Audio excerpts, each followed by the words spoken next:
William Gargan stars as Barrie Craig, confidential investigator.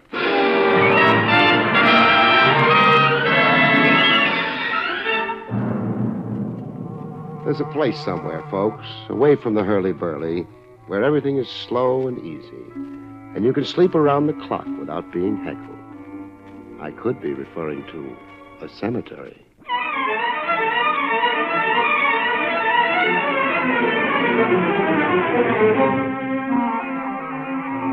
The National Broadcasting Company presents William Gargan in another transcribed drama of mystery and adventure with America's #1 detective, Barrie Craig, confidential investigator.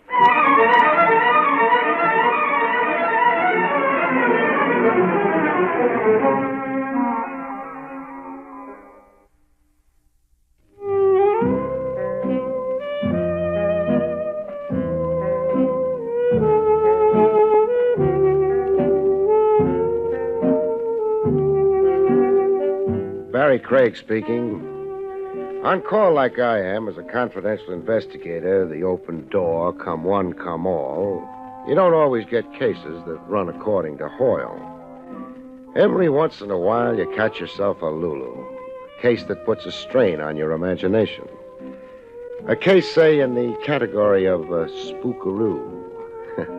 You find yourself hobnobbing with ghosts and talking turkey to the dead. One like that began for me in the New York office of the Trans-Southern Insurance Company of Omaha.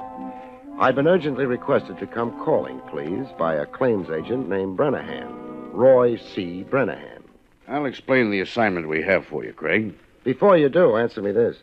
What's with your regular investigators? Why pull an outsider in? Well, we want this investigated unofficially. We don't want to stir up anything that will expose us to a libel suit. I catch. In case you're pulling a boner that's a butte, harassing innocent people. Yes. What's the story? Our file number 15466. Double indemnity case, now officially closed. We paid out $50,000 to the widow of a subway accident victim named Remo Torch. This was 90 days ago. So? I'll now play you a recording I secretly made of an anonymous telephone call I was party to yesterday. Now, listen carefully, Craig. Hello. Hello, Mr. Roy Brennahan, please. This is Roy Brennahan speaking. I've got some information for you. Yes? Your company paid a $50,000 claim to a Mrs. Remo Torch 3 months ago. You remember it? Of course. Remo Torch fell to his death off a subway platform. What about it? The claim was a fraud. It wasn't Remo Torch who fell under a train. But his widow identified the body. The identification was false. Who are you? A friend. Goodbye. Mister, wait, don't hang up. Identify yourself, and there's a bonus. But my anonymous caller hung up, Craig, without identifying himself. I thought about it overnight, and today I called you in. Oh, it could be a crank call or an envious relative with a weird sense of humor. You must get 1,000 crackpot telephone calls. Yes, we do. We can't ignore them. Even if there's the smallest possibility of recovering a paid-out claim. Yeah, I've heard about the insurance claims agents, the fanatical watchdogs you fellows get to be. You're hoping and praying I turn up a scheming widow and proof that a third party was pushed off that subway platform and the corpse palmed off on you as Remo Torch. Handle this delicately, as if we have nothing to do with it. Like it's a case of your own. I can't be too delicate about exhuming a body. I need to get a court order for that. So do you want to get yourself another boy? No, I'll stick with you, Craig. Or be stuck with me. 10%, Brennahan. Any monies I recover for good old Trans-Southern, earmark 10% for Barrie Craig.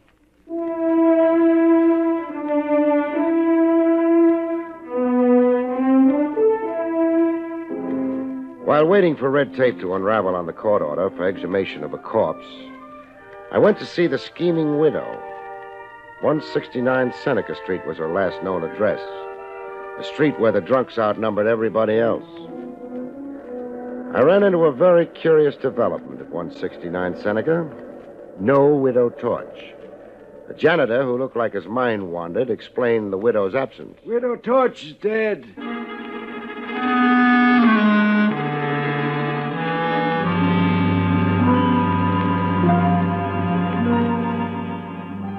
A dead policyholder and a dead, though rich, beneficiary. I had quite a cast of live suspects. The next evening, I drove myself to the Hillcrest Cemetery on Sycamore Street out in Long Island, where the mangled remains of Remo Torch had been buried. I had a signed court order okaying exhumation to serve on the caretaker there, an old geezer named Sam Billings. Going through the big iron gate, I heard the night chimes. Night is a nice time to go calling on a graveyard if you hate yourself. Every superstition you had as a kid comes back to haunt you. You begin to see things and hear things. Going up a narrow path toward the caretaker's house, I heard things. A scream as if somebody was being murdered not 50 yards away. I got to the scream.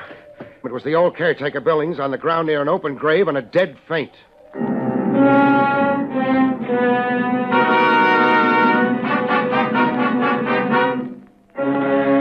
Caretaker came to, pop-eyed as if he'd seen the devil and clawing at me as if I was the devil.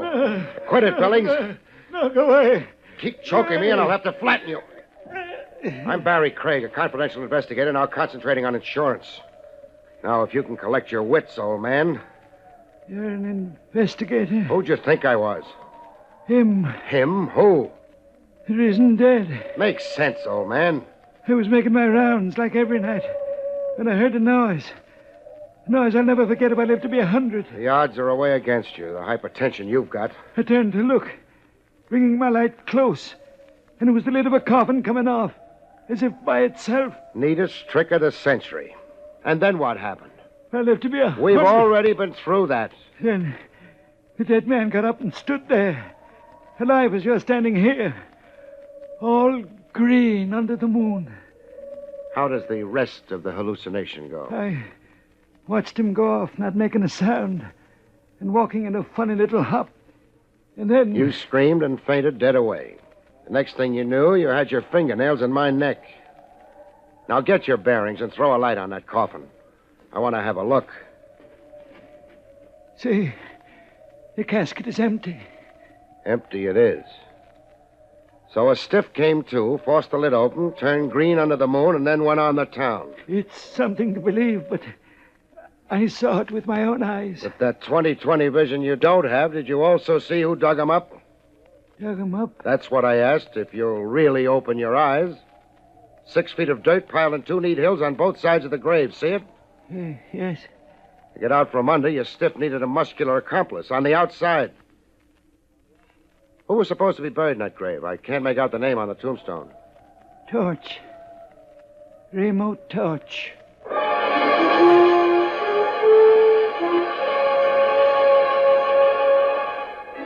The case was coming to life, but literally. I left caretaker Billings to sleep off his jitters and got into my car. Driving down tree-shaded Sycamore Street, my headlights picked up a character moving along the sidewalk in a funny little hop. A funny little hop were exactly the words the caretaker had used describing his stiff who'd come alive. My man on the sidewalk was loping along like that, a kind of hop, skip, like a guy who had no control over his reflexes. I switched from brights to dims, slowed the car down to a crawl, and trailed him into a tavern a big neon sign advertised as Barnstable Inn. I went in after him. My man wasn't after eats or bottle goods. He was out to make a phone call. I watched him thumb through a directory, then get into a booth. As soon as it was safe, I eased into the adjourning booth to hear what I could hear. I must see you. At once, tonight. Well, you must come. In Burnside Park, near the fountain. I'll be there waiting for you. I watched him start for the open door of the tavern. I checked the phone directory where he'd left it open and read off the name where his fingernail had left a line under it. Mrs. Verna Talbot, it said. 2580 Merrydale Drive. A guy risen from the dead was dating a woman.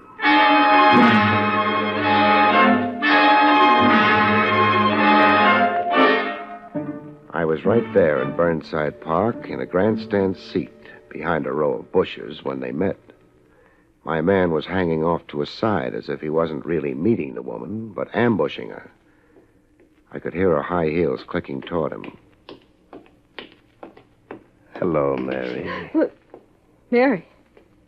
You're calling me Mary? Yes. You're not who you said you were on the telephone. No, I'm not. It was a ruse to get you to come. I'll come out of the shadows so you can see my face.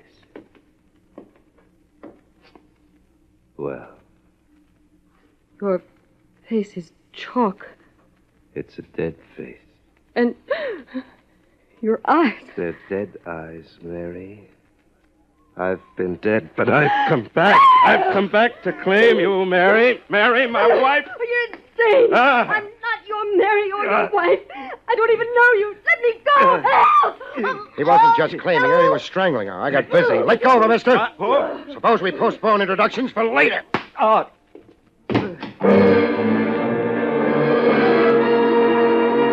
He might have been risen from the dead, but he reacted to the old one, too, like anybody else. He was out cold, stiff, like rigor mortis had come back. While he slept it off, I revived the dame and questioned her. I'm Barrie Craig, an investigator, madam. I'd like a few honest facts and no ad-libbing. Remember, I probably just saved your life. I'm grateful. The man is insane. You acted as if you didn't know him. I never saw him before in my life. He's allegedly a Remo Torch. He said he'd come back from the dead. So far as we know right now, could be. If you don't know the man at all, why did you agree to meet him here?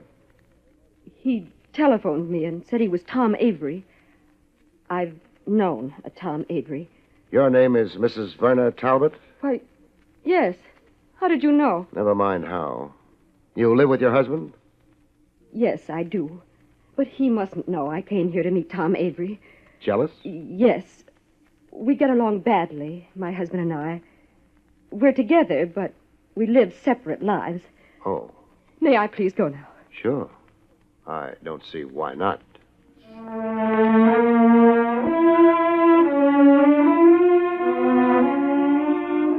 I watched her melt into the night, half mink, half woman. Then I sat down to rest up, take stock, and wait. I'd sure found myself a bright way of making a living. There I was in a public park at 2 a.m., waiting for a corpse to rise for the second time in one night, this time out of dreamland.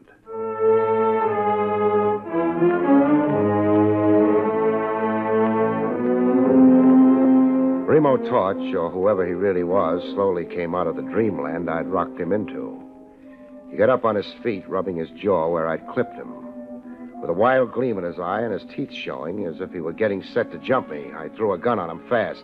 Don't try anything, Torch, or I'll prove to you that dead men bleed. Gonna do what I say, nice and cooperatively? I'll do what you say. My car's outside the park. We'll get into it and drive to my apartment. To your apartment? For a heart-to-heart talk.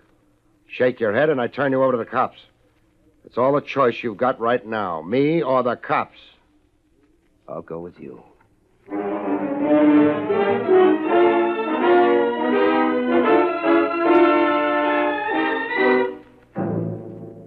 I got him home with me okay and put him to bed. When he fell asleep, I handcuffed him to the bed and tied his feet. Then I showered and waited for daylight and a good morning chat with Lieutenant Trev Rogers at Willie's Coffee Pot.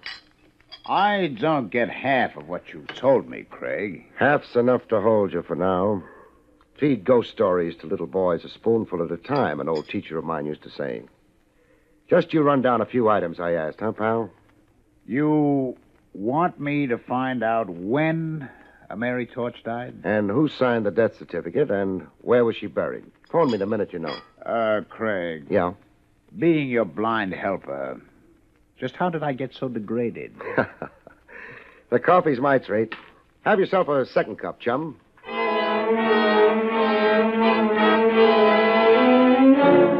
Torch was wide awake when I got back from Trav Rogers. I untied his feet, but kept the handcuffs on. All recovered from your busy night, Torch? What do you want with me? I'll settle for the story of your life. I can only remember the story of my death. I died August 28, 1951. Okay, I'll play straight man. Go ahead and tell me the story of your death. My last day alive was a Friday. After breakfast, I left home and my wife, Mary, to take a subway train downtown. In the subway, the express platform was crowded, as it always was. But waiting for my train, I could feel one man closest to me. Why this one man? He went everywhere I went. What did he look like? Seeing him was like looking into a mirror and seeing myself. He resembled you? This man who was always behind me was a man with my face. Oh, go on. He was behind me, this man with my face. A train was coming in. I heard its warning sound, and then I saw it come at me, hissing like an iron dragon with enormous eyes that held me spellbound. I tried to push back, but hands threw me forward into the jaws of the iron dragon. No! That's how I died, August 28th, 3 months ago. You don't believe the story of my death? When I do, peddle me to Bellevue. That's how you were supposed to have died August the 28th last. That's the phony story in the Trans-Southern insurance files. You were supposed to have died like that, Torch, only you didn't. Somebody else did. Somebody else did? Yeah. The patsy whose remains were identified as Remo Torch. The poor devil who was really in that coffin you supposedly stepped out of last night. Excuse me. Barrie Craig speaking. Barry, this is Trav Rogers. Mary Torch died a month ago. A heart attack. And Eric Carter signed the death certificate. She was buried in Hillcrest Cemetery like her husband before her. I got it. Thanks, Trav. Can I be of any further service to you? Yeah, you can. Send one of your boys over to my apartment. I've got a prize package I want under lock and key while I roam the world.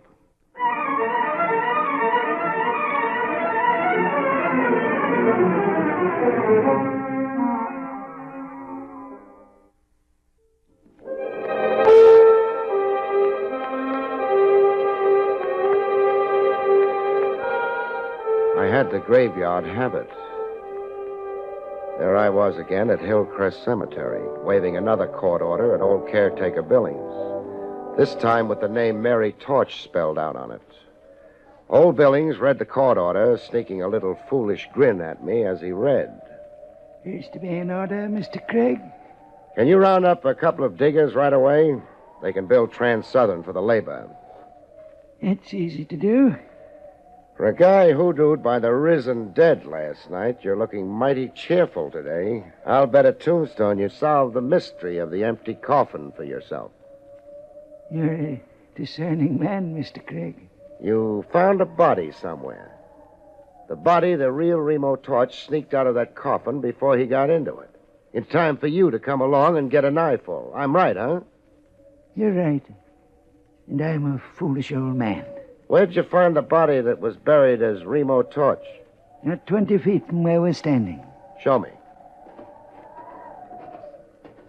Right here, by those flower beds it was. Buried shallow. Flowers had been tramped on, and I went to investigate. I saw the dirt had been turned over fresh, and then I noticed a foot. A foot sticking... Cut. Leave something to my imagination. Now go round up those diggers.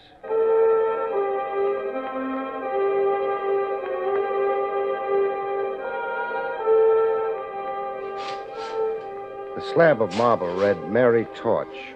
Two beefy gents were digging her up. They wore a look on their kisses that said they just loved to make an argument of it. They were the same team who'd buried the Mary Torch coffin only a month ago. To them, I was some creep undoing a work of art. Me and my court order. You've got the coffin exposed enough, men. Now use the crowbar on it. I soon got a look at the contents of the coffin. No. Body, Mr. Craig. The casket's full.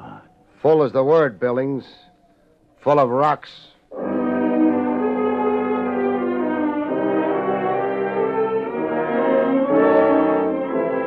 The answer to the rocks was obvious. Mary Torch's death was a phony and ditto her burial. I found out how it was maneuvered by an entry in the cemetery record book. It's the name of the undertaker you want? Or whoever supervised the so-called burial. Here it is. Mary Torch. And Eric Carter supervised the burial. Does the name mean something to you? Does it? Eric Carter's the same joker who also signed the phony medical certificate.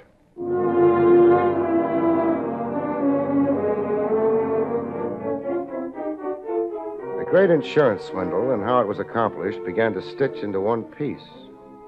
I had almost all the answers, enough answers anyhow, to parlay into a climax. Only somebody was working his own idea of a climax to Barrie Craig. I'd left Hillcrest through the big iron gates for the drive back to Manhattan. I switched on the ignition. Good thing the cemetery was convenient. Took all the fuss and bother out of my burial. Oh!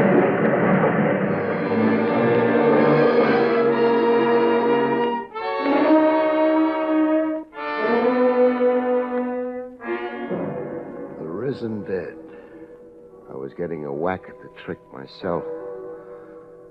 I was dragging toward a light no bigger than an arrowhead, waiting for me somewhere at the end of a long sleep. And bells tolling morning, the bells were saying. And wake up, Craig. Wake up. Craig, look at me. And the voice. The face of someone I'd seen around the trail. Rogers. How did you come to die, Trev? I didn't. And neither did you, the miracle is. You're in Shore Park Hospital. In emergency. A time bomb hooked to your starter cable. Step on the car starter and blow yourself up. A gimmick with whiskers. A long gray beard. It's an old murder device, moth-eaten, but they got you, Craig. How bad am I? You're one for Ripley. I'm okay? Is that what you mean? Just lacerations of the head and neck. Shock. You're wearing more bandages than King Tut. You're also minus an automobile. I'll build Trans-Southern. Trev, get me out of here. I want Remo Torch back. As soon as I'm dressed, he and I are going bye-bye.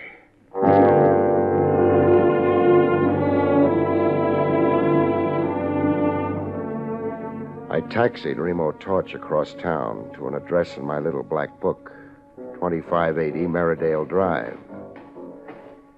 I'm reuniting you with the lady you made a scene over last night, Torch. Yes, you. Us. May we come in? But, You remember Remo Torch? well, yes, of course. After last night, could I forget? I guess not. Especially since he only tried to strangle you. It'd be even harder to forget him if you were his wife. His wife. I'm Verna Talbot. My husband is George Talbot, a manufacturer's representative. Hooray for employment. Is your husband around? Yes. Introduce him to us. Very well. George, Yes, Verna. this is my husband, Mr. Craig. That's him. Him, Torch? Him who? The man with my face. It's my murderer. My murderer. Get this madman off me. Torch! No more of that. Let go of him. My apologies for my friend's behavior, Talbot. There does seem to be a superficial resemblance between you. Same general features, sort of. Nonsense. This man's plainly insane. Insane like a fox. I'd say Torch has a pretty shrewd idea of what he's up to. I'd even say he was trying to drive a couple of schemers crazy before the law caught up with them. I don't understand a thing you're saying, Mr. Craig. Craig. All Greek to you, huh? Suppose I spell it out and you see if you get the drift. Torch's wife had him marked for murder. The lady wanted to cash in his insurance and then marry her boyfriend, and Eric Carter. The boyfriend began following poor Torch around, waiting for a chance to knock him off. But Torch caught on to what was cooking and figured out a way of outsmarting the schemers. Drop the insanity pose, Torch, and tell them how you did it. I hired an unemployed bit actor to wear my clothes and play at being me. The actor came down the steps of Torch's house every morning, stopped at the same newsstand, then went into the subway to ride to his office, as Torch would. Am I right on that, Torch? Yeah. The device worked. You fell for it, Talbot, because you'd never actually met Remo Torch. Did you say I fell for it? I said just that. You pushed a stooge hired by Torch under that train. Madam here identified what was left of the stooge and collected her $50,000. But Torch was really alive and kicking all the time. How much does it take to coax a confession out of you, Mr. Eric Carter, alias Talbot? Or you, Mrs. Torch? We're caught, Eric. Are we, Mary? I rather think I have our little problem very much under control. Keep your hands as they are, Craig. No good, Carter. How far do you think a gun's going to get you? Oh, I told you we'd lose, Eric. Stop whining, you fool. Face it, Carter. The lady wants out. The way it's stacking, I'll bet she turns state's evidence.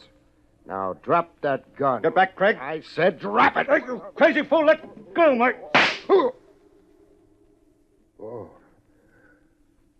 When you shoot somebody, Carter, be sure you keep possession of the gun. Craig, I didn't mean to shoot you. It was an accident in the struggle for the gun. Craig, don't shoot me. Tit for tat. In a minute, I'm going to pass out. I don't want you on the loose when I do. Tit for tat in the leg. Just enough to make you stay put. Craig, no. Torch. Yes, Craig. Call police headquarters. Rogers. Lieutenant Trav Rogers.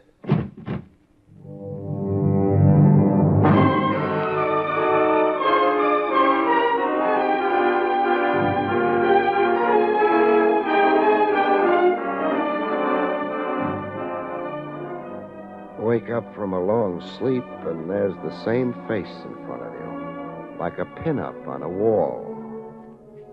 Don't look now, Craig. But you're back in Shore Park Hospital. Emergency. What's my medical complaint this time? Bullet in your left thigh. You'll be out in a week. And limp for a month. Oh, great.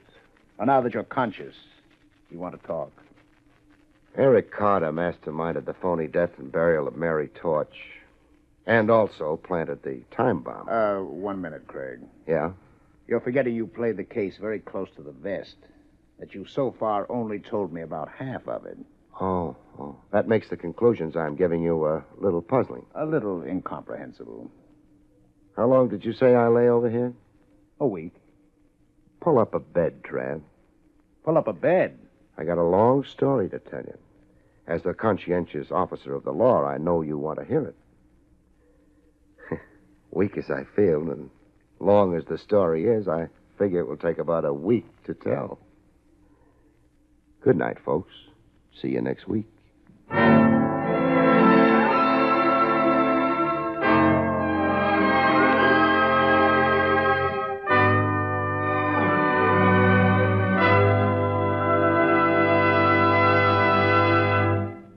You have been listening to William Gargan in another exciting transcribed mystery drama from the adventures of Barrie Craig, confidential investigator.